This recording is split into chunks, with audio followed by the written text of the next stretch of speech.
বক্তব্য রাখছেন বাংলাদেশ জামাত ইসলামীর সংগ্রামী সেক্রেটারি জেনারেল সাবেক সংসদ সদস্য অধ্যাপক মিয়া গোলাম পরোয়ার। আসসালামু আলাইকুম ওয়া রাহমাতুল্লাহি ওয়া বারাকাতুহু। আলহামদুলিল্লাহি রাব্বিল আলামিন, আসসালাতু ওয়াসসালামু আলা সাইয়্যিদিল মুরসালিন ওয়া আলা আলিহি ওয়া সাহাবিহি আজমাইন। ইসলামী আন্দোলন বাংলাদেশের উদ্যোগে আয়োজিত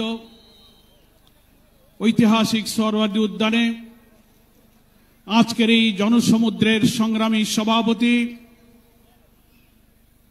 ইসলামী আন্দোলন বাংলাদেশের সংগ্রামী আমির মুফতি সৈয়দ মোহাম্মদ রেজাউল করিম পীর সাহেব চরমনাই, মঞ্চ উপবিষ্ট জাতীয় নেতৃবৃন্দ, সাংবাদিক বন্ধুগণ, আজকের এই সোহরাওয়ার্দী উদ্যান সহ রাজধানীর ঢাকার অলিতে গলিতে উপচে পড়া জনসমুদ্রের সংগ্রামী জনতা এবং প্রিয় দেশবাসী, মহান আল্লাহ তাআলার দরবারে আপনাদের সকলকে নিয়ে আমি আরেকবার স্বস্তির সাথে মহান আল্লাহর শুকরিয়া আদায় করছি।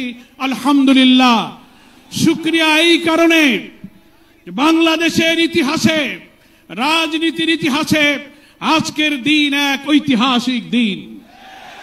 কেন ঐতিহাসিক দিন?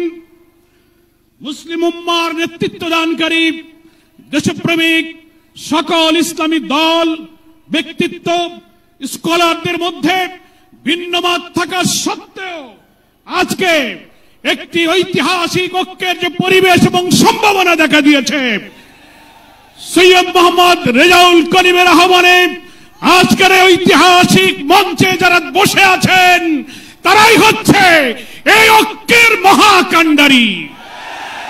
সংগ্রামী ভাইরা আমার, আজকে নেতৃবৃন্দের উপস্থিতি এবং পীর সাহেবের সংগ্রামী ভূমিকায় তিনি আজকে নতুন ইতিহাসের স্রষ্টা হয়ে ইতিহাসে তার নাম স্বর্ণাক্ষরে লেখা থাকবে। সংগ্রামী দেশবাসী ভাইরা, আমি অন্তর্বর্তীকালীন সরকারের প্রধান প্রফেসর ডক্টর মোহাম্মদ ইউনূস আপনাকে বলতে চাই, আপনিও ন্যাশনাল কনসেনসাস কমিশন যেটা হয়েছে তারও আপনি চেয়ারম্যান, তার কো চেয়ারম্যান করা হয়েছে প্রফেসর ডক্টর আলী রিয়াজকে। আর নির্বাচন কমিশনের প্রধানকে আমি বলতে চাই, আজকের এই সমাবেশ থেকে, এই জনসমুদ্র থেকে এই বার্তা যদি আপনারা বুঝতে ভুল করেন, পিওর পদ্ধতি ছাড়া নির্বাচন বাংলার মানুষ গ্রহণ করবে না। আমি প্রধান উপদেষ্টা, নির্বাচন কমিশনার সকলকে বলবো, আপনি জাতির উদ্দেশ্যে নিরপেক্ষ থাকার অঙ্গীকার করেছেন। আপনার অঙ্গীকারের প্রতি আপনি সাবধান থাকবেন।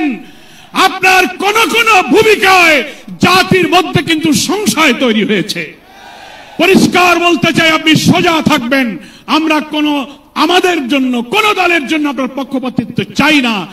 2000 ছাত্র জনতার জীবন, হাজার হাজার মানুষের রক্ত, 17-18 বছরের মানুষকে ফাঁসি, অত্যাচার, জুলুম, রিমান্ড, ক্রসফায়ার দিয়ে আলেম ওলামা পীর মাশায়েখদের যে নির্বাচন করেছেন, সেই সংগ্রাম আমরা ব্যর্থ হতে দেব না।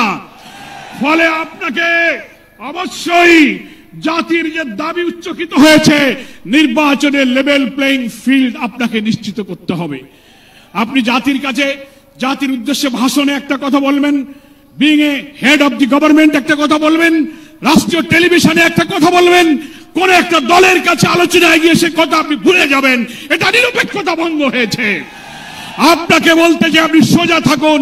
রাজনৈতিক সংলাপে আপনি দোষ করেননি, বৈঠক করার অধিকার সবার আছে, কিন্তু আপনি এক জায়গায় কথা বলে মত পরিবর্তন করবেন কেন? আপনাকে জাতির সামনে আসতে হবে, সকল দলের সাথে বসে আপনি বলবেন যে ভাই আমাদের এই অসুবিধা, আসুন আমরা সবাই মিলে এইটাই করি, আমরা রাজি আছি।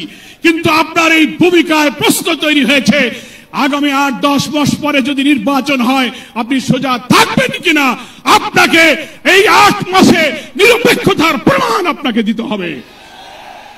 আপনাকে নির্বাচনের আগে যে শর্ত, মানবতা বিরোধী গণহত্যাকারীদের বিচার অবশ্যই দ্রুত দৃশ্যমান করতে হবে।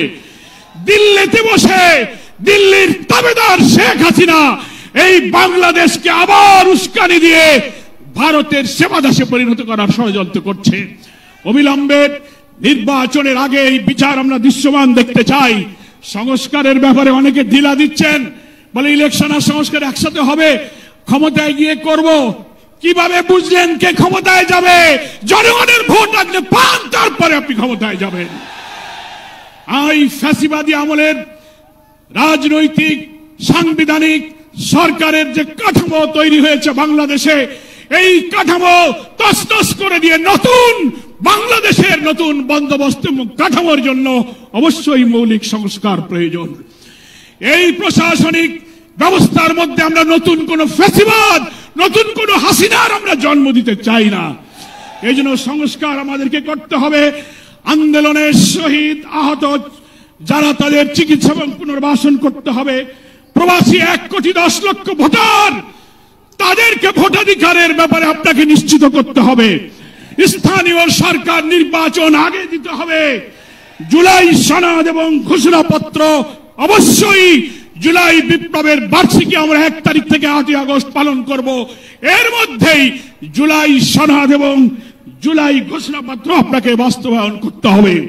সংগ্রামী দেশবাসী, বাংলাদেশ জামাত ইসলামীর সংগ্রামী আমির ডাক্তার শফিকুর রহমান, তিনি পীর সাহেব চরমনাইকে এবং আপনাদের সহ সকল দেশবাসীকে জামাত ইসলামীর পক্ষ থেকে সালাম এবং শুভেচ্ছা জানিয়েছেন। তিনি জাতীয় ঐক্যের জন্য যে ঐতিহাসিক ভূমিকা রেখে চলেছেন, আমি মনে করি চরমনাই পীর সাহেব সেই চেষ্টার ক্ষেত্রে একটি গুরুত্বপূর্ণ ঐতিহাসিক উদারতা, অবদান, মহব্বত রেখে ইতিহাসের একটি স্রষ্টা হয়ে তিনি থাকলেন। আগামী দিনে জাতীয় ঐক্যের মধ্য দিয়ে নতুন ফ্যাসিবাদের জন্মকে আমাদের ঠেকাতে হবে। আমরা এই ঐক্যের পেছনে চরমনাই পীর সাহেবের যে উদারতা, যে আন্তরিকতা, যে মহব্বত, তার মাধ্যমে তিনি যে গুরুত্বপূর্ণ ভূমিকা পালন করেছেন, আমরা দেখতে পাচ্ছি ইতিমধ্যেই বাংলাদেশের গ্রামে গঞ্জে, শহরে, নগরে, বন্দরে ওলামায়ে কেরাম, মুসলিম উম্মাহর নেতৃত্বদানকারী জনগণের এই ঐক্যের পরিবেশ দেখে, আজকে এক মঞ্চে দেখে গ্রামে গ্রামে ঐক্যের জোয়ার শুরু হয়েছে।